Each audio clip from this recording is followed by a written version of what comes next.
Untuk dan atas nama DPP Partai Nasdem bersama dengan DPW Partai Nasdem Bangka Belitung, saya mengaturkan terima kasih atas partisipasi kawan-kawan semuanya yang telah mengikuti acara ini. Seperti kita pahamin, kunjungan kerja saya kemari adalah khusus sebenarnya untuk meresmikan penggunaan kantor baru, kantor DPW Partai Nasdem Provinsi Bangka Belitung ini. Saya merasa berbesar hati dan berterima kasih atas kerja keras dari fungsionaris seluruh kawan-kawan di DPW Bangka Belitung ini yang telah berupaya untuk mewujudkan hingga terbangunnya gedung sekretariat kantor yang baru ini dari hasil kerja keras mereka, dan ini adalah merupakan properti daripada Partai Nasdem Provinsi Bangka Belitung. Di samping itu, pada hari ini juga memang secara khusus saya mengundang kedatangan daripada calon presiden Partai Nasdem, Bapak Anies Baswedan, untuk melihat-lihat daerah Provinsi Bangka Belitung ini. Tentu di samping kunjungan yang beliau lakukan untuk mengunjungi kawan-kawan di kantor DPW Partai Nasdem ini, ada beberapa acara lainnya di daerah Provinsi Bangka Belitung ini. Sekali lagi, kalaupun ada beberapa hal yang kawan-kawan ingin tanyakan, saya berharap itu semuanya adalah dalam semangat kita untuk lebih ingin melihat progres perjalanan kehidupan kebangsaan kita yang lebih baik. Terima kasih atas perhatiannya. Wabillahi taufiq wal hidayah. Wassalamualaikum warahmatullahi wabarakatuh. Bapak Surya Paloh dan seluruh keluarga besar Partai Nasdem, alhamdulillah kita bersyukur hari ini bisa bersama-sama menyaksikan dimulainya penggunaan fasilitas baru kantor DPW Nasdem ke Provinsi Bangka Belitung. Saya mengucapkan selamat. Yang kedua, kami bersyukur bisa kembali ke Bangka Belitung bertemu dengan masyarakat yang hangat, masyarakat yang majemuk tapi bersatu. Dan kita menyadari bahwa kebersamaan ini harus dijaga terus. Salah satu cara untuk menjaganya adalah bukan hanya bersama di dalam konteks kemajemukan, tapi juga bersama dalam konteks kesejahteraan. Ini adalah sebuah provinsi yang memiliki kekayaan mineral yang luar biasa. Provinsi yang memiliki hasil bumi yang luar biasa.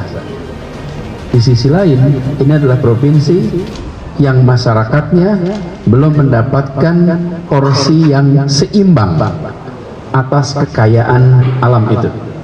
Kekayaan mineral, kekayaan hasil bumi dibandingkan dengan kesejahteraan warganya masih belum setara. Karena itulah ke depan kita ingin agar Bangka Belitung bisa mendapatkan porsi manfaat yang lebih adil, sehingga hasil alam yang muncul dari tanah ini bisa dinikmati oleh penduduk yang tinggal di tanah ini. Itu adalah rute perjuangan kita. Ketika berbicara tentang keadilan, bicara kesetaraan, kita ingin mengejar sebuah pola yang lebih seimbang, sehingga daerah dan masyarakat di daerah tidak hanya menonton angka-angka statistik tingginya penghasilan, tapi juga mereka merasakan peningkatan kesejahteraan. Itu adalah komitmen kita, dan kita berharap masyarakat di Bangka Belitung siap untuk berjuang bersama menyongsong perubahan itu, karena perubahan itu nantinya dirasakan manfaatnya bagi kita semua yang berada di sini. Itu aja dari saya. Terima kasih. Pak, dengan cara apa Pak? Karena kita tahu kan seperti kita juga BUMN tidak Firman yang mengolah timah kita juga berapa pesan nih Pak untuk ekspornya. Nah kalau Bapak nanti jadi presiden nanti seperti apa itu nanti Pak?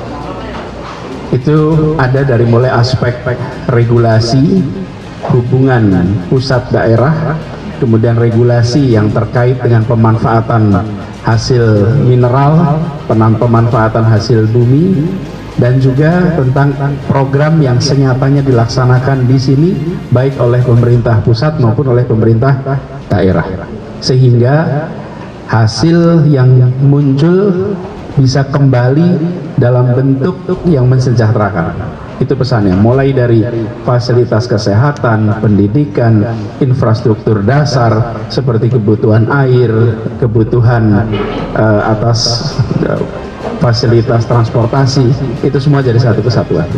Pak perkenalkan saya Rudi Pak, saya wartawan dari Nama.com. Saya mau bertanya, tadi Pak Prananda dalam pidatonya menyampaikan bahwa ini ada angan-angan besar Nasdem ingin menggusur posisi Golkar di posisi kedua. Ya. Nah, ini saya pikir sangat-sangat berani ya. Kira-kira strateginya apa? Terus yang kedua, saya ingin bertanya, Pak Anies Baswedan sebagai calon presiden selalu diterpa oleh isu politik identitas. Pak Surya Paloh bicara soal politik identitas seperti apa Pak? Itu. Terus yang ketiga, saya ucapkan selamat sama Pak Anies. Ya, semoga sukses Pak. Itu aja. Itu penutupnya itu Pak. Baiklah saudara semuanya, saya ikutin tadi dengan cermat. Ketua Bapilu Partai Nasdem Bung Prananda sudah berbicara.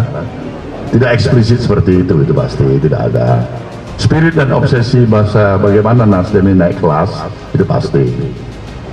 Ya kan? Nah, kalau dia naik kelas, dia pasti harus lebih tinggi posisinya. Nah, tingginya posisinya itu dengan parameter hitungan yang jelas adalah perolehan kursinya bertambah naik. Tapi rasanya posisi dua. Ya memang, ya pasti. Memang partai mempunyai misi ke arah sana.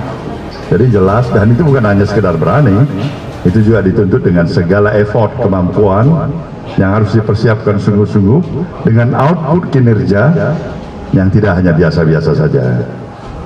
Karena medan lapangan dan tantangan yang tidak ringan. Tapi mudah-mudahan, insya Allah itu akan bisa kita capai. Ya kita doakan saja. Insya Allah Nasdem akan memperoleh obsesi dan objektif seperti apa yang diharapkan. Itu yang pertama. Kedua, pikiran-pikiran kita dengan apa yang Anda sebutkan, politik identitas, dihadapkan kepada pencalonan Bung Anies Baswedan. Berulang kali saya nyatakan, sejujurnya, kalau kita mau jujur, Bung Anies, dalam apa yang saya pahami, baik dalam dua aspek pendekatan, akal sehat, personalitas, dan emosi diri, subjektivitas yang ada pada diri saya, dua-duanya sepakat menyatu. Anies memang yang terbaik. He is the best. Ini jawabannya. Karena yang terbaik, kita berikan dukungan secara totalitas. Bahwasanya yang terbaik ini akan mendapatkan rintangan, tantangan. Ketika dia bukan hanya diniatkan, berhenti pada sebuah niat pemahaman dia orang baik, tapi bagaimana kita mendorong dia agar mampu mencapai objektif yang kita harapkan pada pemilu 2024 yang akan datang. Posisinya bukan lagi sebagai capres, tapi sudah menjadi capres. Dari capres menjadi pres. Ah, ini itu memang diperlukan perjuangan yang tidak ringan. Tapi itulah perjuangan. Dari perjuangan ini memang banyak rintangan, banyak cobaan yang harus kita hadapi. Dan sekali lagi saya katakan, untuk seorang anak bangsa seperti saya, jelas saya yakin dan percaya kepentingan saya adalah bagaimana komitmen kebangsaan yang telah kita miliki, yang telah diletakkan oleh para founding father, pendahulu bangsa kita ini, pemimpin-pemimpin besar bangsa kita ini, bapak bangsa kita, itu harus mampu kita rawat, kita jaga, kita pertahankan di atas kepentingan pemilu itu sendiri. Mana yang lebih kita perlukan? Kehadiran satu pemilu tapi mengakibatkan rontoknya, rusaknya seluruh sistem nilai-nilai kebangsaan yang kita miliki, atau barangkali tidak ada pemilu tapi kita bisa hidup sejahtera, tenang, ya kan, punya pikiran-pikiran yang tidak hanya mengadu domba, teradu domba, saling menghasut satu sama lain, terjebak pada polarisasi pemikiran, identitas dengan terminologi yang menyesatkan satu sama lain. Saya harus nyatakan, kita juga tidak mau itu.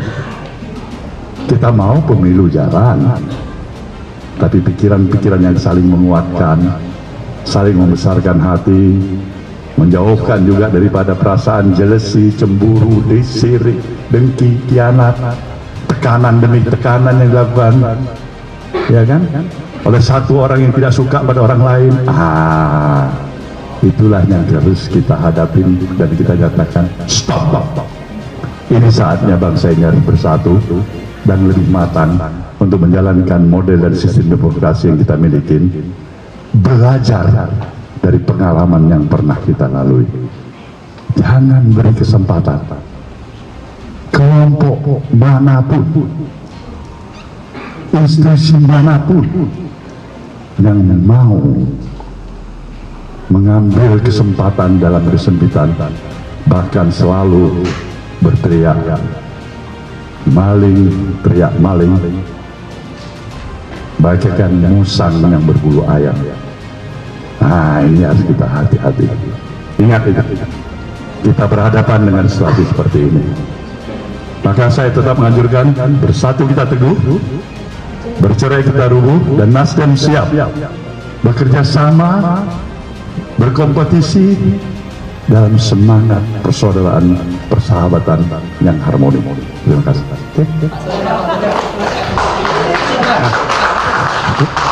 Ini Pak Surya mengatakan sejalan dengan capres kita, dengan sementara apakah koalisi kita ini Pak sudah jalan dan seperti apa upaya dari Nasdem Pak Ketum sendiri untuk melobi ini agar tidak gonjang ganjing Pak, goyang barang ini Pak. Artinya seperti apa ini, karena nasional itu bilang kalau istilahnya Demokrat sampai cabut dari Nasdem ini harus seperti itu. Nah, seperti apa nih upaya Nasdem dan Pak Anies sendiri agar ini sejalan sebagai partai koalisi yang kita sematkan? Yang pertama, upayakan supaya saling menjaga kesehatan di antara kita. Kesehatan penting. Kalau Bung Anies nggak sehat mau bilang apa? Saya nggak sehat, Bung Anies juga berat. Ya? Yang menanya juga tidak sehat, berat juga kita. Jadi kesehatan pertama. Kedua, kita percayakan kita orang beriman, ya kan? Niat baik, tekad baik. Apabila kita konsisten lakukan, kita mohon pada Sang Maha Pencipta. Kita percaya ada Sang Maha Pencipta nggak? Saya percaya, dan saya yakin Anda juga percaya. Tidak ada kekuatan yang lebih kuat daripada Sang Maha Pencipta akan melindungi orang yang berniat baik. Tapi kalau Bung Anies niatnya sudah kurang baik, saya kurang baik, itu barangkali rintangan itu barangkali sudah sukar kita lalui. Tapi sepanjang kami berdua masih konsisten dengan seluruh niat baik yang ada, pikiran-pikiran kami yang ada, insya Allah kita akan atasi permasalahan itu. Saya yakin melihat cahaya terang di depan. Kawan semakin banyak, musuh semakin sedikit. Itu yang saya yakinin, bukan sebaliknya. Insya Allah kita akan lihat itu ke depan. Sepanjang kita datanglah dengan semangat, sikap yang mau jujur mengakui di mana kekurangan diri kita, di mana kesalahan kita, dan bagaimana upaya kita untuk memperbaikinya. Maka untuk itulah saya sekali lagi menyatakan, marilah kita bersama membawa bangsa ini rukun dan damai, agar cita-cita proklamasi kemerdekaan kita, rasa keadilan dan kesejahteraan semakin bisa kita miliki sebagai satu bangsa yang kuat. Oke? Ya. Terima kasih.